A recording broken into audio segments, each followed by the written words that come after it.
Professor doctor Mohammad Yunus ষষ্ঠ বিমস্টেক সম্মেলনে যোগদানের জন্য ব্যাংককে যাচ্ছেন।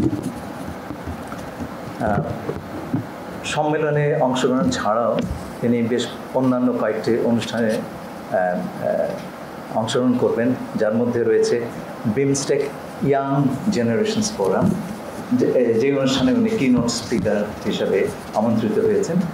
এছাড়াও তিনি বেশ কয়েকটি মিডিয়াতে ইন্টারভিউ দেবেন, তার মধ্যে রয়েছে TNN world, south China morning post,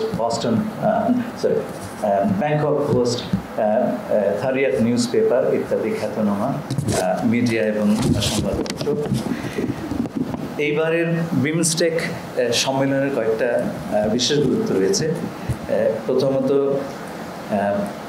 BIMSTEC গত 25 বছর ধরে এক্সিস্ট করলেও তার কর্মকাণ্ড আরও বিস্তৃত হবার এবং শক্তিশালী হবার প্রয়োজনীয়তা রয়েছে, এবং সেই উদ্দেশ্যে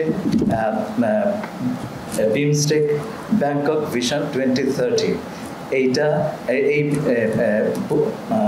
কৌশলপত্রটি এইবার সম্মেলনে গৃহীত হবে। এর প্রধান বিষয়গুলো হচ্ছে, মূল এইম হচ্ছে to build a prosperous, resilient and open BIMSTEC.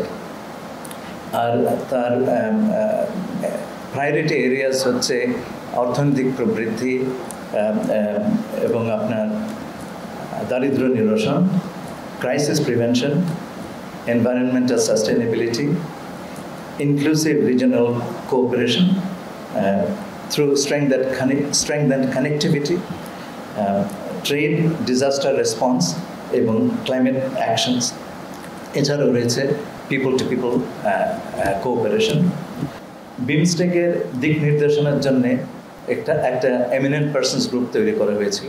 তার রিপোর্টটি এই সম্মেলনে অ্যাডপ্টেড হবে এবং সেখানে 7টি কর্মক্ষেত্র আইডেন্টিফাই করা হয়েছে অ্যাজ ফোকাস এরিয়াস।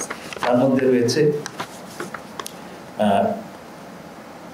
এগুলো বলা হচ্ছে 7টা pillar: agriculture and food security, connectivity, environment and climate change, people to people contact, science, technology and innovation, security, trade and investment and development. এই সম্মেলনের শেষের দিন একটা গুরুত্বপূর্ণ ঘটনা ঘটবে, তা হচ্ছে আগামী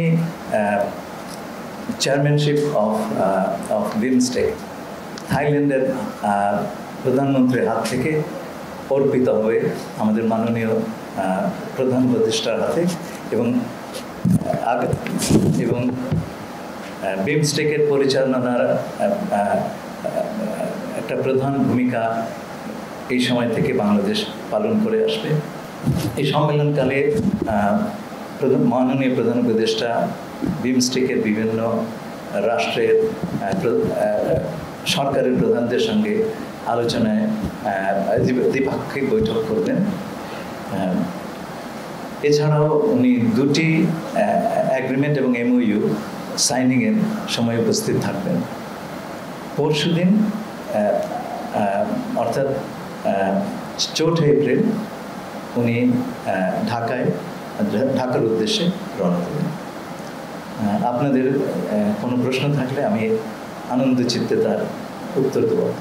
আমি প্রথম আলোতে কাজ করি, আমি জানতে চাচ্ছি ভারতের প্রধানমন্ত্রী নরেন্দ্র মোদীর সঙ্গে কি ওনার কোনো সাইডলাইন বৈঠক হওয়ার কথা আছে? আপনার প্রশ্নের জন্য অত্যন্ত ধন্যবাদ। আমরা এই বৈঠকের জন্য অনুরোধ করেছি সরকারিভাবে। আমাদের আশা করার সঙ্গত কারণ আছে যে বৈঠকটি হওয়ার যথেষ্ট সম্ভাবনা রয়েছে।